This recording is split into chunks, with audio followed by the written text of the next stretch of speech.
बहराइच हिंसा के आरोपी मोहम्मद सरफराज और मोहम्मद तालीम की यूपी एसटीएफ से गुरुवार को मुठभेड़ हुई। मुठभेड़ में पैर में गोली लगने से दोनों आरोपी घायल हो गए। अब इस एनकाउंटर पर हिंसा में मारे गए मृतक रामगोपाल मिश्रा की पत्नी रोली मिश्रा का बयान सामने आया है। रोली मिश्रा ने कहा कि पुलिस ने आरोपियों को पैर में गोली मारकर फर्जी एनकाउंटर किया है।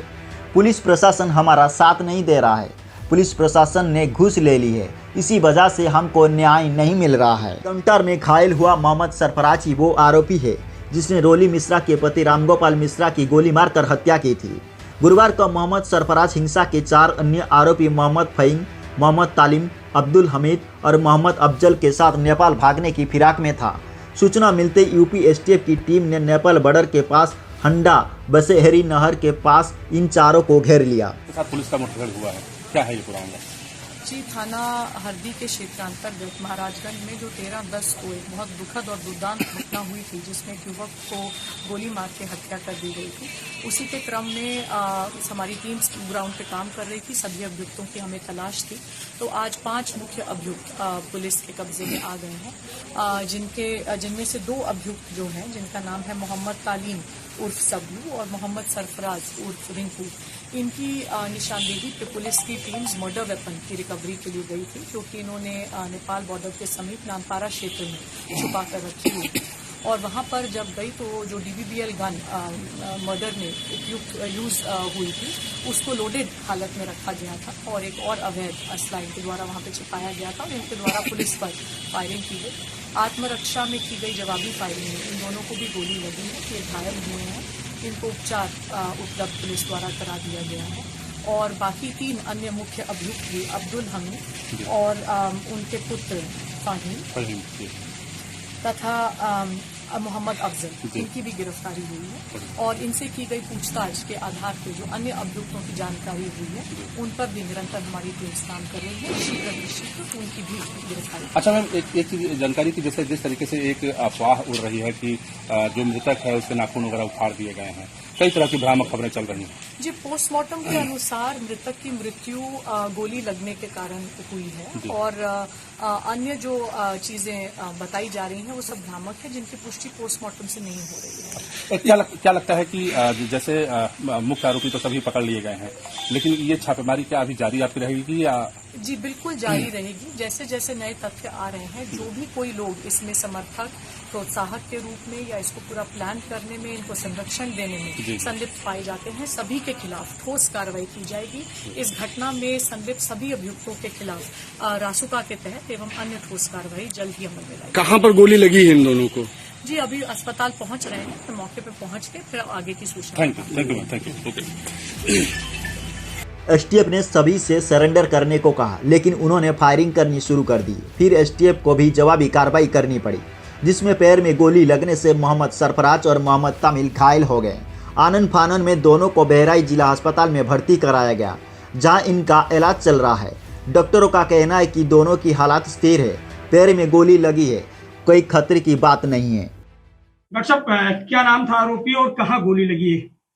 2 व्यक्ति आए थे हमारे यहाँ, जो 2 लोग, एक सरफराज करके नाम है और एक तालिम करके, मोहम्मद तालिम। तो दोनों के, एक के दाएं पैर में, एक के बाएं पैर में।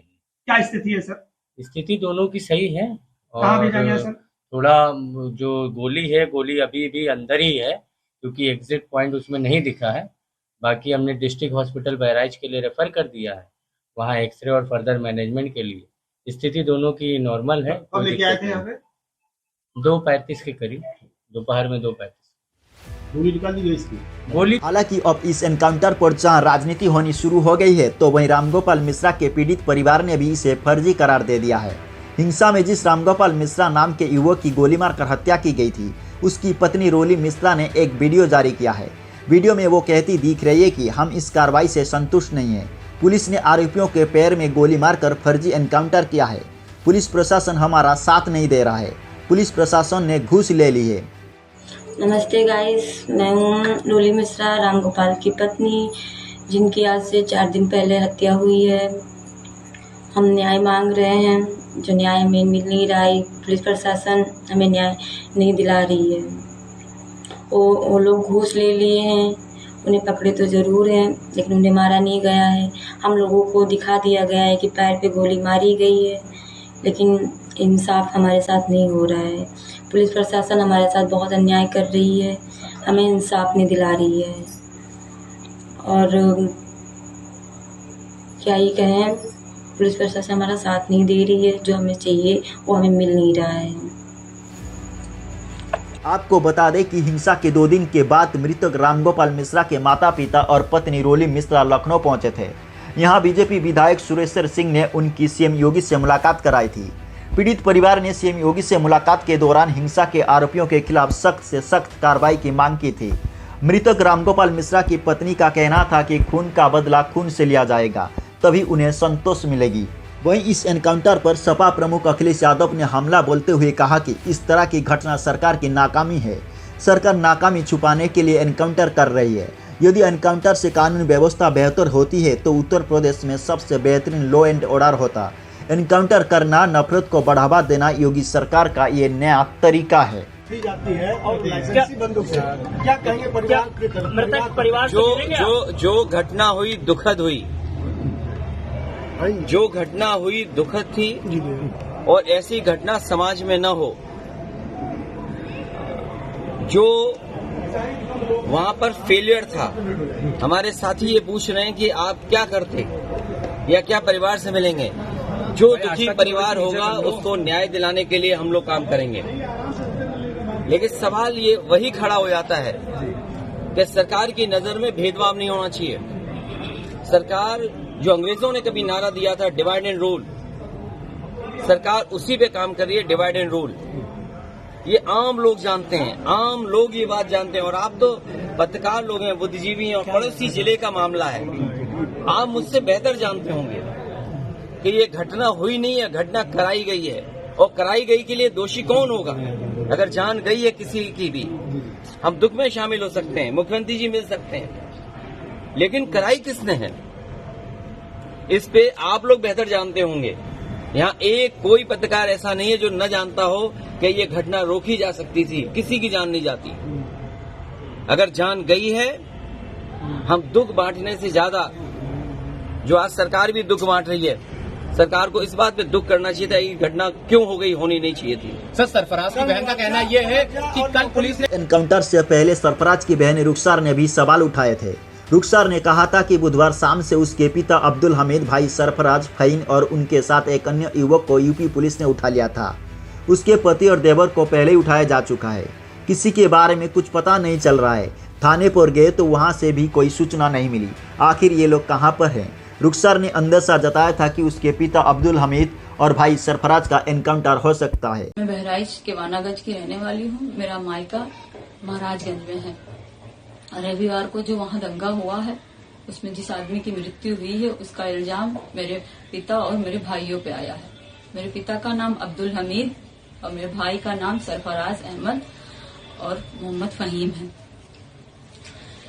उस दंगे के बाद 14 तारीख को एसटीएफ की टीम मेरे घर पहुंची और वहां केवानागंज पहुंची, मेरे ससुराल, और वहां मेरे घर की तलाशी ली। जब वहां कोई नहीं मिला तो वो लोग मेरे पति ओसामा और मेरे देवर शाहिद को लेके चले गए। उसके बाद से उन लोगों का कोई अता पता नहीं चल रहा है। कल 16 तारीख को जो है मुझे गांव से कुछ पता चला कि जो है कल 16 तारीख को गांव से मुझे खबर मिली कि धर्म कांटे के पास से मेरे पापा और मेरे भाइयों को अरेस्ट कर लिया गया है। उनके साथ एक लोग और हैं, 4 लोगों को अरेस्ट किया गया है, लेकिन उनका भी कुछ पता नहीं है।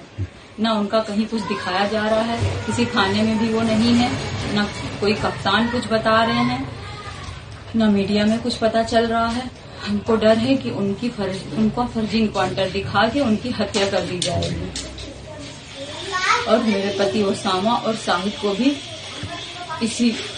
मेरे पति ओसामा और शाहिद की भी हत्या कर दी जाएगी। माननीय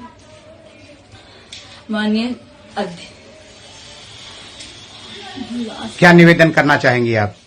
हम माननीय अध्यक्ष से निवेदन करना चाह रहे हैं, प्रधानमंत्री जी से, मुख्यमंत्री जी से निवेदन करना चाह रहे हैं कि हमको डर है कि उनकी हत्या कर दी जाएगी, इस वजह से उनकी सुरक्षा की अपील कर रही हूँ।